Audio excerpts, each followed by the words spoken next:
So what's up? Magandang gabi sa inyong lahat mga kamanok. So usapan ulit tayo, kwentuhan ulit tayo, sharean tayo ng konting kaalaman tungkol sa pagmamanok. Pero ngayon, sa video natin ngayon, sagot muna tayo sa mga katanungan na tinatanong po ninyo sa akin. Kasi nga po, sabi ko nga, kayo po palagi ang aking inuuna, kayo ang aking priority na sagutin. Kasi nga po, may mga kamanok tayo dyan na nagtatanong sa mga newbie na gusto agad magkaroon ng kasagutan. So, isa-isa po natin sasagutin ang inyong mga katanungan na inilalagay sa comment section. Lahat po yan nababasa ko.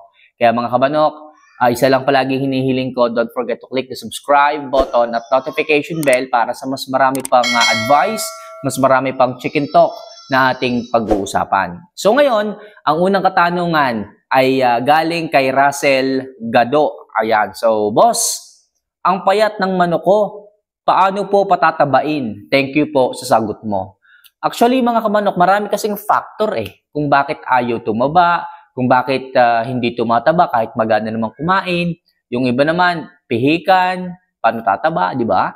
So mga kamanok, as long as ang inyong mga alaga ay walang sakit or hindi dumaan sa mahabang pagkakasakit, may possibility mga kamanok na tumaba pa rin yan.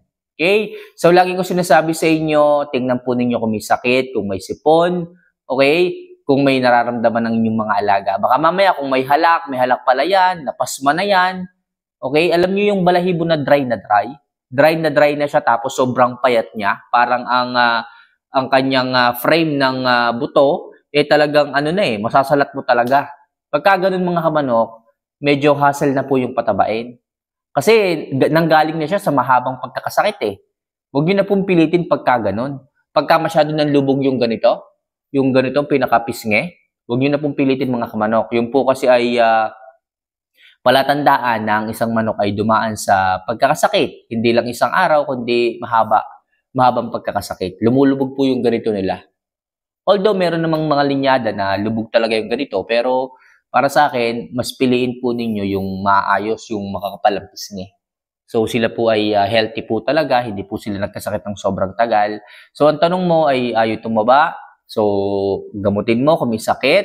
Kung walang sakit at maayos naman, maganang kumain, i-priming mo lang yan. Purgahin mo. Ang pagpupurga mga kamanok, kung gusto mo talaga na mabilis yung maging absorption ng pagkain, mabilis tumaba, so, 2 times per month. Okay? 2 times per month na magkaibang brand ng pampurga. Bakit ka mamay magkaiba pa? Di ba pwedeng parehas na lang?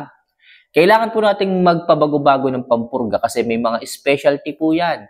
Ang bawat pampurga ay may specialty na parasite kung saan talaga sila mas epektibo. For example lang si Astig dewormer. Halimbawa, ang talagang specialty niya is yung mga ringworm. Lahat ng ringworm na ilalabas niya, pero may mga bulati din na nai-immune na po pagdating sa ganitong klase ng pampurga. Hindi na po mapalabas ni halimbawa ni Astig yung ganitong mga worms. So gumagamit tayo ng ibang brand para sa ganon. Yung specialty naman niya, yung kanyang maibigay dun sa mga worms na nandun sa sistema para masaid po yung lahat ng bulate. Kaya po, paiba-iba. Okay? So, wag po kayo masasanay na, ito yung maganda Ito na lang palagi.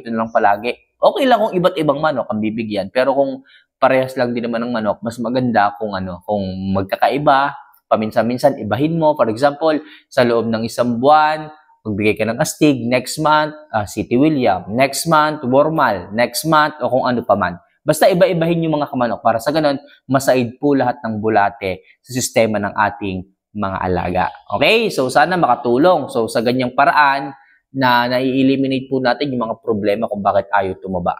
Okay? So, next.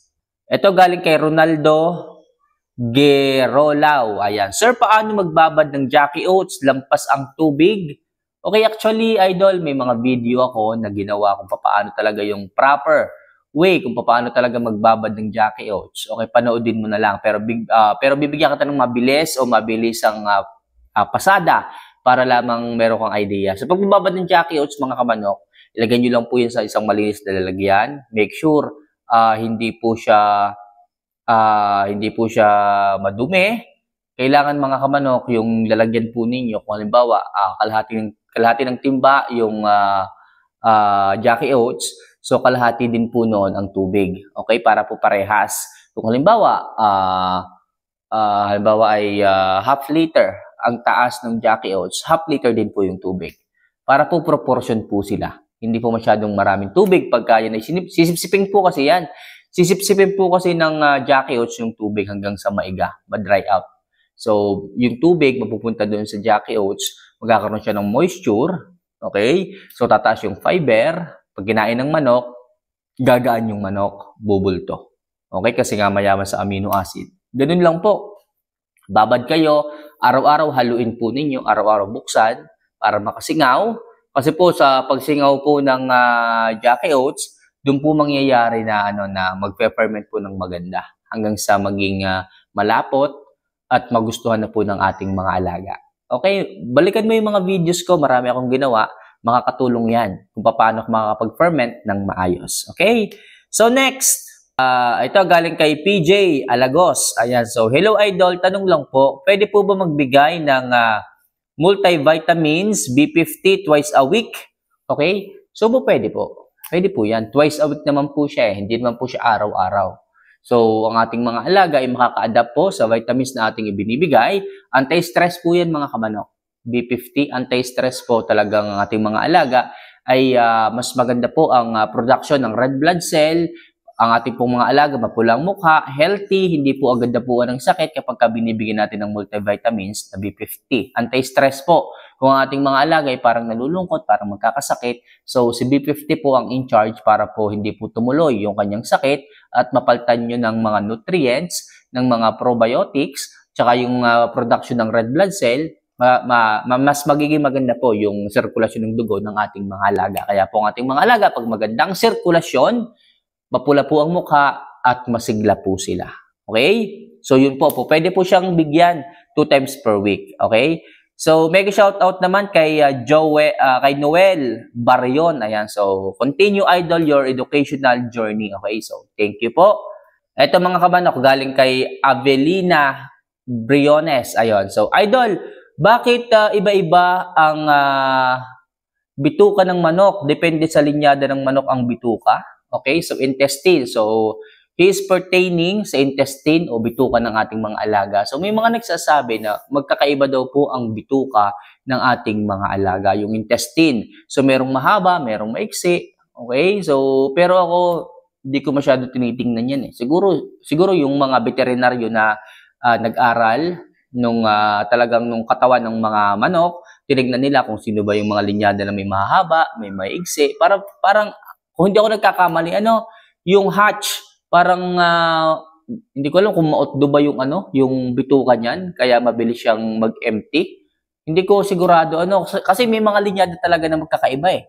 Yung mga sweaters, iba ang haba dun sa mga hatches. So, hindi ako sigurado pero may mga kaibigan na akong nagkukwento, hindi lang talaga ako interesado pagdating sa ganon. Basta ang alaga ko ay mabilis magtunaw, doon ako, okay? So kung alaga ko ay lagi nang ay masigla, hindi din napuan ng sakit, doon ako. Hindi ako nagre-rely sa haba o ng bituka. Basta ako, healthy yung manok ko, hindi masyado nagkakasakit, doon ako.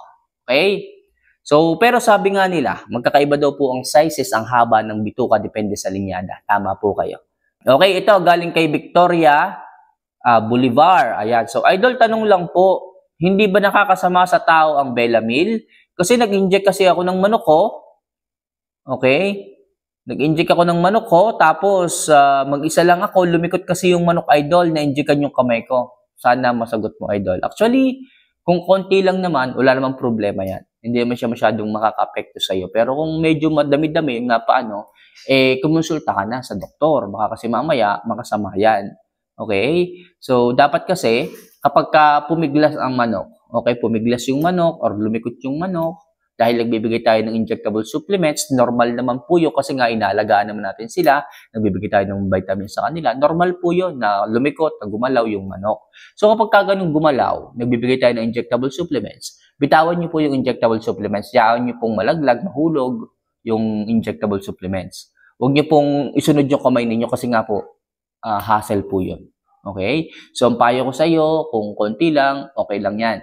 Pero kung medyo madami, ilang cc, kumonsulta ka na sa doktor. Okay? So, next question, hanap pa tayo dito. So, last question na po ito, ano? So, ito galing kay Andy Azores. Ayan, so, idol, ilang beses po dapat magbigay ng injectable vitamin sa ating mga alaga? Okay? Kung tayo is naggagayak, so weekly po. Weekly. Pero kung maintenance lang po, kahit 2 times per month or monthly, okay na po yun. Ganun lang po kasimple yan, mga kamanok. So, sa stags, 0.3. Sa ating mga medyo may kagulangan ng mga manok, 0.5 po ang binibigay natin. So mga kamanok, yan lang muna sa ngayon ang ating mga tanong na sasagutin. Sana kahit paano nakatulong sa mga tanong na sagot ko ngayon. Mag-comment naman kayo para ma-appreciate ko po. Ano? So mga kamanok, mahal na mahal ko po kayo. Sa mga magtatanong, mga newbie, welcome po kayo. I-comment nyo lang po yung mga katanungan. Pag nabasa ko yan, next video pag-usapan natin. So once again, this is Linyada ng Mamay. See you for our next vlog. Mahal ko po kayo. Paalam.